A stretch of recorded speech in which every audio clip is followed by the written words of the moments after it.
All right. So yeah, hi guys. So in this video, I will be telling you about my learnings of VARC1000 until the module 5, which is mainly about the RC part. So yeah, here it goes. If you want to see in the module 5, it's all about RCs. There is time mannered RCs. There were 16 tests. Each consists of one RC and yeah, the 12 minutes was the time. One could score at max 12 marks, and the lowest was -4. In the pinned comments, I have jotted down all of my marks, my thoughts, how much time did I spend on each question, how much got right, how much got wrong. I've shared all of those in the pinned comment. I mean, with the textually, I was documenting that. So yeah, just to give you a brief, there were 64 questions in total in all of the 16 RCs. So I got 44 right in them and got all of those, couple of them wrong, and I skipped a couple of them also. In 192 marks, I got 115, which is decent as far as I believe. So in the journey as well, starting I used to give almost 12 minutes to one RC. Even the time was not enough for me, but eventually, like by the last RC, I could solve an RC pretty much in 6 to 8 minutes at max. So the journey was pretty good. It is not ended obviously. It's a long way to go, but yeah, pretty much progress, pretty good progress. Not satisfied with the progress, never satisfied, but yeah. About the learnings. So the main learning which I would say is definitely time doesn't matter. Initially I used to take a lot of time, but eventually with practice, don't read fast. Don't try to read fast. I mean, try to read as your comprehension speed. Like whatever it might be, you can take 20 minutes, 30 minutes. Read it slow, no issues. But eventually, by more practice, it will come down. See, when I started, I was taking almost 15 minutes to read one RC. But eventually, now it's come as down as 6 minutes to read a RC, as well as complete the questions, not only read a RC. Now, I usually take 3 to 4 minutes to read a RC. Yeah, on average 3 to 4 minutes to read a RC. But earlier, I used to take almost 8 to 9 minutes just to read the RC.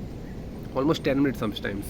So, yeah, with practice it will improve. You can't improve it in like one go, so eventually it will improve. So don't be in a hurry to just read fast. Try to comprehend it. With practice, your comprehension speed will improve. It will decrease. It's inversely proportional. So yeah, that will happen. So don't be in a hurry to read fast without understanding anything of it. Reading part is the one this thing I said everywhere. Like for me, Aeon says the articles are not working because those are 2000 words, and CAT is not testing you on your comprehension of 2000 words. It's around 500 words, and you have to only read that much. So what better than doing RCs itself? Practice with RCs, because you will have a detailed analysis of that. In articles, you won't get what the author is trying to say. You won't know what the analysis of it is. You don't know. It's on you. So why not do more RCs? Do more what is asked in exam. Damn RCs, right? So do that. If you want to build a reading habit, then articles are well and fine. If you want to diverse your knowledge, then articles are well and good, no issues. But specifically for CAT, RCs are the way to go to improve RCs, obviously. One more learning that I got was vocabulary is not that important. Like specifically preparing for vocabulary. I mean, spending 1 hour every day or 30 minutes every day just to be preparing for vocabulary. Specifically for CAT, I'm not talking about other SNAP and met other exams, omits.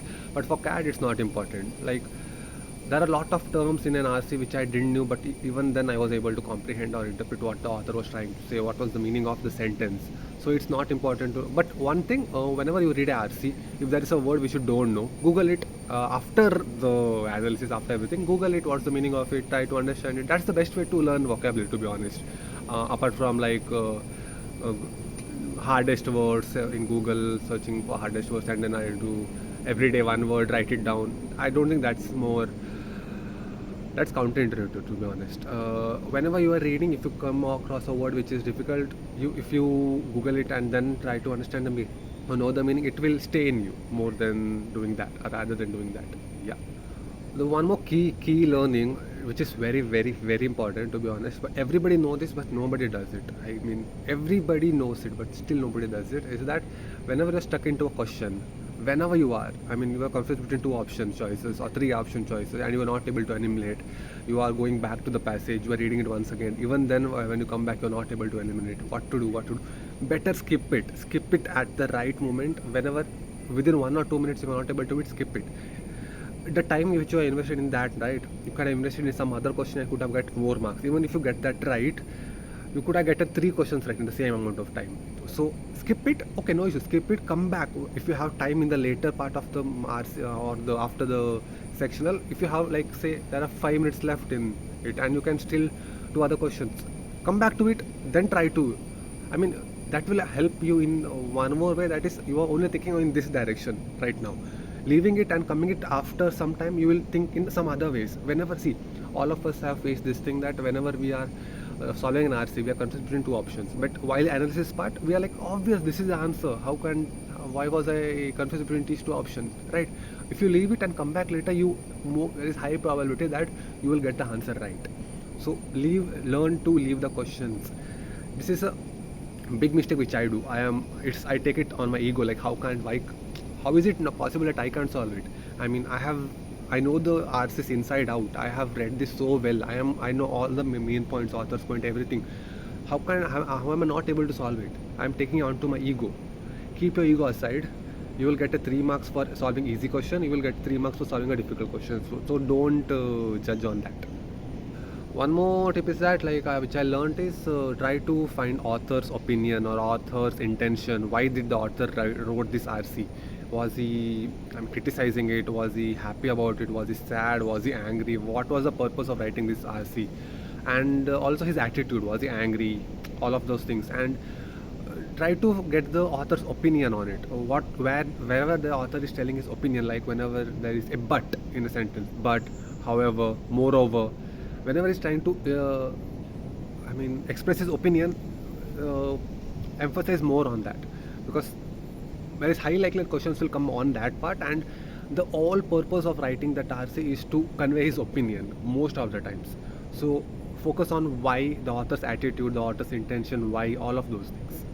And one more very very important thing is, read the question stem slowly, very very slowly. Sometimes I even have done a couple of silly mistakes, that I have read it something else and the answer I marked something else because I was dumb. So read the question stem very slowly, don't be in a hurry, read it slowly, then solve it. Read all of the 4 option choices. If you are confused with the first one, okay, you were not able to interpret it, no issues, leave it, go to second, third, fourth, you will eventually get it. So read the question stem and the options very very slowly and meticulously. One more thing about the twisted question type, like all of the followings are not mentioned in the passage except this, but for this, all of this, except double negative, single negative.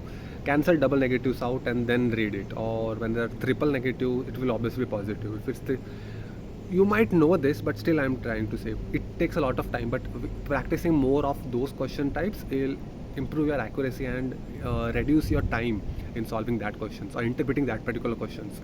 So twisted questions are pain in the ass, to be honest, but still we have to eventually tackle that. And other thing is option traps. The main thing is, like, we are able to interpret the passage, but at the end the options are too close or we are stuck between a couple of options. So beast will help a lot. In VARC1000, beast is a technique which, not a technique, but it's a short form for it. In beast, B stands for broad and narrow. Whenever option is like broad or very narrow, like it's the best thing of all time, so that's very broad, very narrow, extreme. That's extreme, sorry. Broad in the sense for everybody or for nobody, only for this, that's broad or narrow. And E is equal to extreme, like I mentioned earlier, right? For for all, for nobody, none, zero, nobody. So that's extreme. And S stands for sidetracking. It's a very very common thing. Like, they're asking about para second, but they are in the options choice there are options of para first, para fourth, para fifth, which whenever you're reading option, like, I have heard it, yes, this is right, this might be right, yes, this is option, you tick it. But they're asking about specifically about para second para. So sidetracking is very much often used in options. B, E, what's B, E? A is for alien, I forgot A. Alien means the thing which are not mentioned in the RC, it tells randomly they are putting something, they are just making the sentence similar to the RC and random gibberish. So even that we fall for alien stuff a lot of time, because that's general knowledge. We try to put our own general knowledge into the RC, which they have not mentioned in that RC, but we know it's related to that, but they have not mentioned in that particular RC, right? So, and the last is tone. T stands for tone. Tone in the sense, author is very positive or very happy about a certain thing, but option choice, he's shown like it's very negative or is sad about it. Obviously, it's a mismatch, tone mismatch. So Beast helps a lot. Try to, practice it a lot, and maybe implement it a couple of times, and you will eventually succeed, what I would say. One, my personal observation is that whenever it's a static RC or boring RC, like about philosophy, about some politics, about not an implementational RC like any biology RC or any AI RC or anything about science, anything about maybe history. I enjoy history, biology, something about maybe implementing a certain with some examples. I enjoy those RCs. In those RCs, I usually read it slow. Around four. I took around 4.5 minutes to read, because I only read it once. I understand it thoroughly. I read it only once, and then I solve the questions, because I am able to understand it deeply or get the key ideas of it all at once. And whenever it's static arts about philosophy, about some XYZ guy saying this thing about his in-depth knowledge or what politics, all of those things, I read it very fast. Not fast in this, I try to do it as fast as possible within 3 minutes. The reason behind it is I know that eventually to solve the questions I have to come back to the RC and read it again. So why spend that much time? If I have tried the other way as well, read it slow. Eventually I have to come back to the RC itself. I am not able to understand it properly. So I read it fast. If it's my own personal POV. Like, I do this. It's not recommended, but it helps actually, because I save time at the start, and then when I recall, I use that time over there. So it helps for me. It has been beneficial so far for me, and I hope it will be for you as well. It might be. Just putting it out. When I was starting this course, I was using 12 minutes to solve a RC, in 12 to 15 minutes, like almost 6 to 6.5 minutes to read, 6.5 minutes to solve the questions. But now it's eventually reduced. On average, I take almost 4 minutes to read a RC. When it's an easy RC, I take almost 3.5 to 3 minutes. When it's a difficult one, 4 to 4.5 minutes. But eventually it's less than 4 itself, all of the time, around 4 minutes. And to solve the questions, I take around 4 to 4.5 minutes, sometimes less as well. But so I am able to solve most of the RCs below 8 minutes as of now. It's every one RC, but I have not tried it in a proper test manner, all the 4 RCs, but eventually I will. So it will eventually reduce. Like, practice will definitely help. Doing more RCs, solving more RCs will definitely help you guys out. So yeah, this was my learning so far from VARC1000. And just for the RC part, next module 5 are done. Next we are moving forward to VA part. Once that is done, we'll move to previous year questions, strategy drills or something, short drills, article doses, eclectic reading. Yeah, next will be eclectic reading. Pretty excited for that. Like, there will be different. I like reading passages. I have recently found out that I reading diverse topics. I actually look forward to read more RCs, because it's very interesting, to be honest. Some of the RCs are interesting, and this is one thing, like, if the RC is not interesting, my mood is off. I don't pay more attention. So this is one thing which I have to improve. Yeah, this is about my learning so far. Do let me know what have you learned so far in VARC1000, or about your VARC thing. What have you learned so far? What are the things which you would like to share? Looking forward to see it in the comments. And yeah, that's it for this video. See you in the next one. Bye bye.